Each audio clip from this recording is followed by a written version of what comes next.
ವರ್ಷಕ್ಕೆ ಒಮ್ಮೆ ಮಾತ್ರ ದರ್ಶನ ಭಾಗ್ಯವನ್ನು ಕರುಣಿಸುವ ಹಾಸನಾಂಬೆ ತಾಯಿಯ ಬಾಗಿಲನ್ನು ನಿನ್ನೆ ಓಪನ್ ಮಾಡಲಾಗಿತ್ತು. ಇವತ್ತಿನಿಂದ ಸಾರ್ವಜನಿಕರಿಗೆ ದರ್ಶನಕ್ಕೆ ಅವಕಾಶವನ್ನು ಕಲ್ಪಿಸಿಕೊಟ್ಟಿದೆ ಜಿಲ್ಲಾಡಳಿತ. ಬೆಳಗ್ಗೆ 6 ಗಂಟೆಯಿಂದಲೇ ಭಕ್ತರು ಸರತಿ ಸಾಲಿನಲ್ಲಿ ನಿಂತು ತಾಯಿಯ ದರ್ಶನಕ್ಕೆ ಮುಂದಾಗಿದ್ದಾರೆ.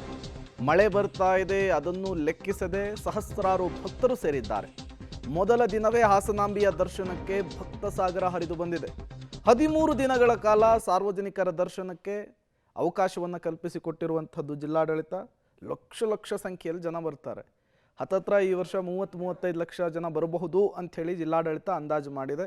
ಮಳೆಯನ್ನು ಲೆಕ್ಕಿಸದೆ ಭಕ್ತರು ಹಾಸನಾಂಬೆಯ ದರ್ಶನಕ್ಕೆ ಯಾವ ರೀತಿ ಮುಂದಾಗಿದ್ದಾರೆ ಅನ್ನೋದನ್ನು ನೀವು ಗಮನಿಸ್ತಾ ಇದ್ದೀರಿ. ವರ್ಷಕ್ಕೆ ಒಮ್ಮೆ ಮಾತ್ರ ಈ ದೇವಸ್ಥಾನ ಓಪನ್ ಆಗುವಂಥದ್ದು.